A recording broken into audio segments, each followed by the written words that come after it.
So, Microsoft's plan with cloud gaming is pushing ahead, and they are well within on their way to achieving what they want to achieve.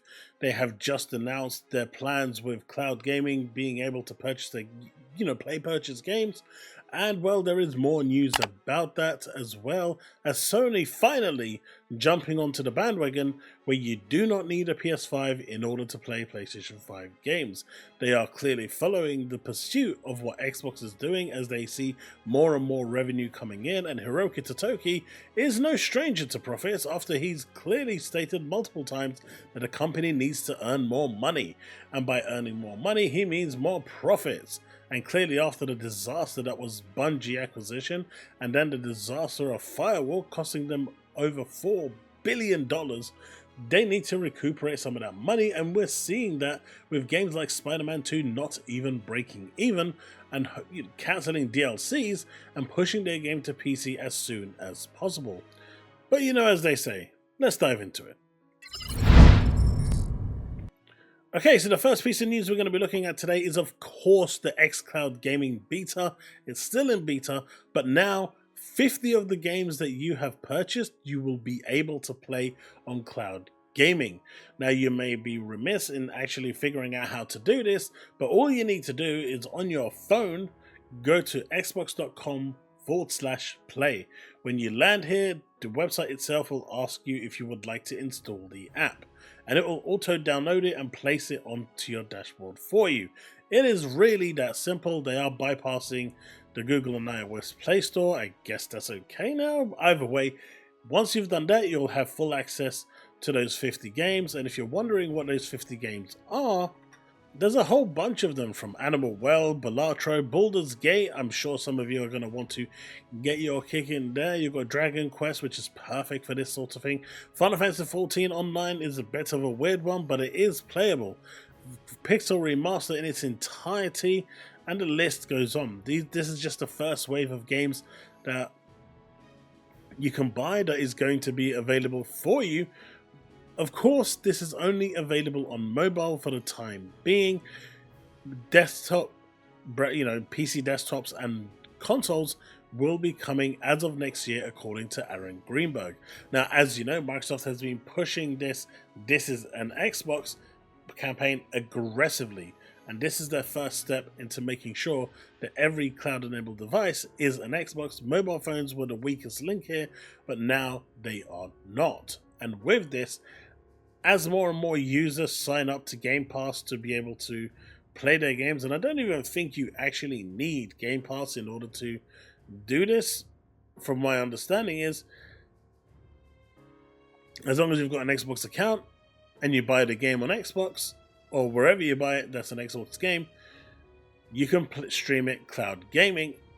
That means that now all of those people that are going through xCloud are actually Xbox console players, which means that 30 million Xbox consoles now can exponentially increase, and sky's the limit at this point. This is especially good for third-party companies because they care about the console number, not anything else. And now, if you can get 20, 30, 50 million cloud users now buying games, that's a very nice pool of gamers for third-party developers to jump straight in. So this is really cool news.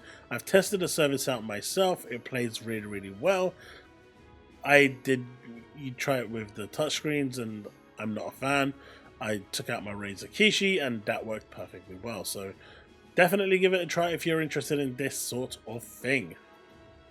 Of course, we come to Stalker 2, and yes, we're looking at the Steam page, because this is pretty cool. Let's refresh the page just to make sure. And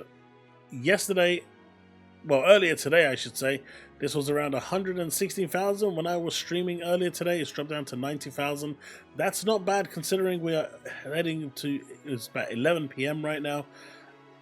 The concurrent user base is at 117,928 max, which is really good for a game that's available for free on Game Pass. Not only Game Pass console, but Game Pass PC as well. Despite all the reviews that came out that said this game was beyond broken, cyberpunk broken, all of that was a false fallacy.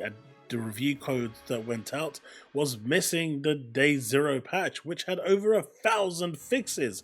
It's also missing the Day 1 patch. Collectively, you are looking at, give or take, around 175 gigabytes of a patch. This was a mammoth of a patch, and considering the game itself is somewhat smaller than 175 gigs, it's crazy how many fixes actually went in.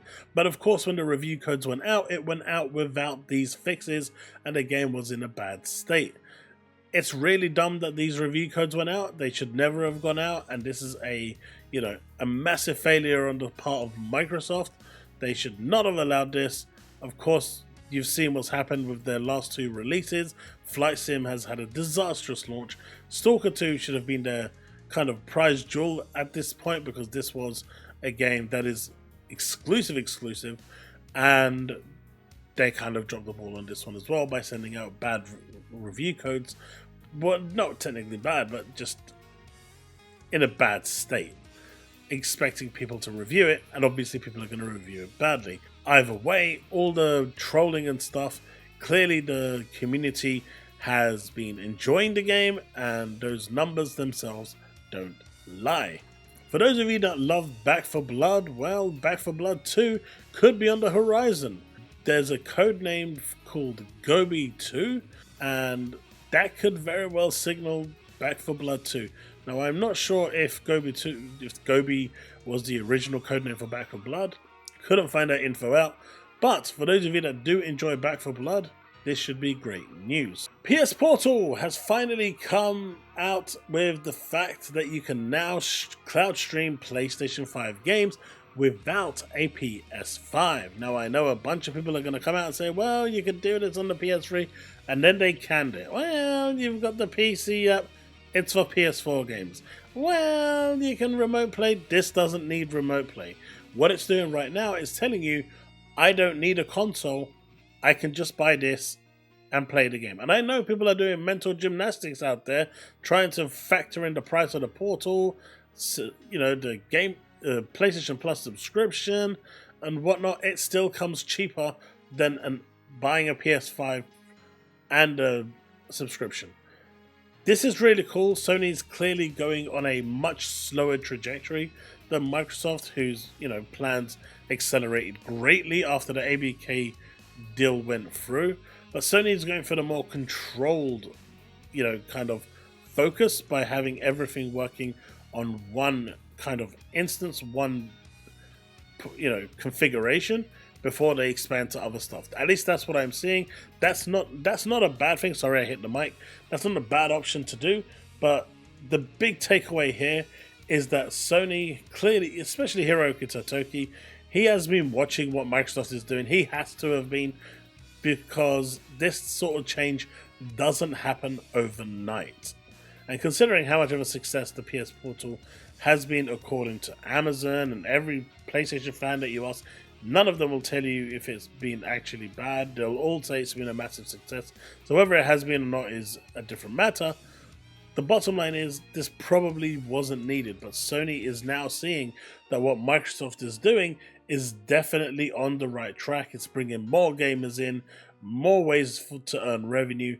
This is a plus. This also means that eventually, I suspect the next iteration of this is going to be mobile and tablet, which will then allow more people to be able to enjoy those PlayStation games without owning a console.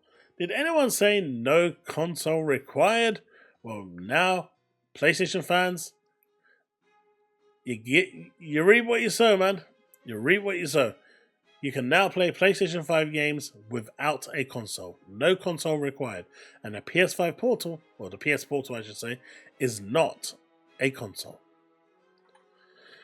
SEGA has reported that Atlus is one of their most successful acquisitions the company has ever done, with almost everything Atlus has released this year being fired. They have been firing on all cylinders. This is unbelievable success, and I wish them all the success going forward. This is great news for them, and this just proves to all the third-party companies out there, this is the key bit here.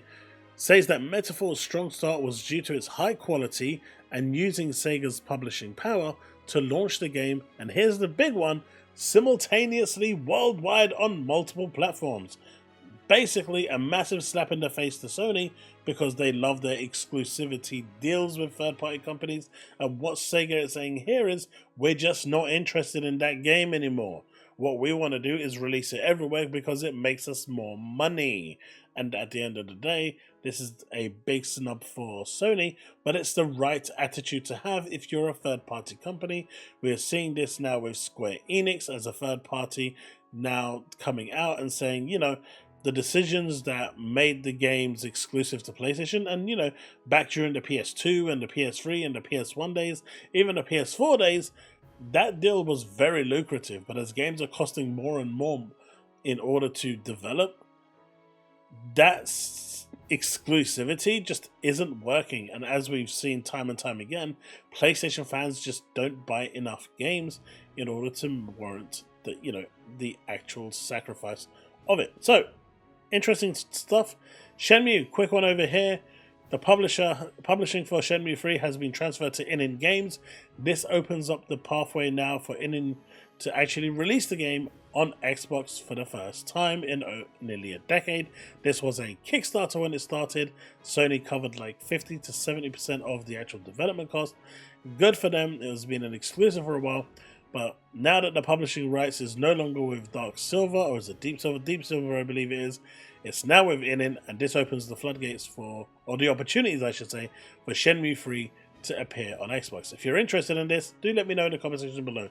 Or let me know in the comment section below your thoughts about everything that you've seen so far. And why not drop a like if you've made it this far, because it clearly makes sense. And if you have yet to subscribe, hit that subscribe button. Hit that bell to stay up to date with all content I release, because you know it makes sense. Sea of Stars has hit over 6 million, which is absolutely awesome for them. Obviously, being on PS Plus and Xbox Game Pass has definitely greatly helped this, but still, a great game is a great game. Well done to the development team. And so, there you have it. Microsoft's ambitions with cloud gaming and pushing them, you know, cloud users to be console users forward is gung-ho, and it looks like it's gonna work. At least that is what Microsoft's hoping for.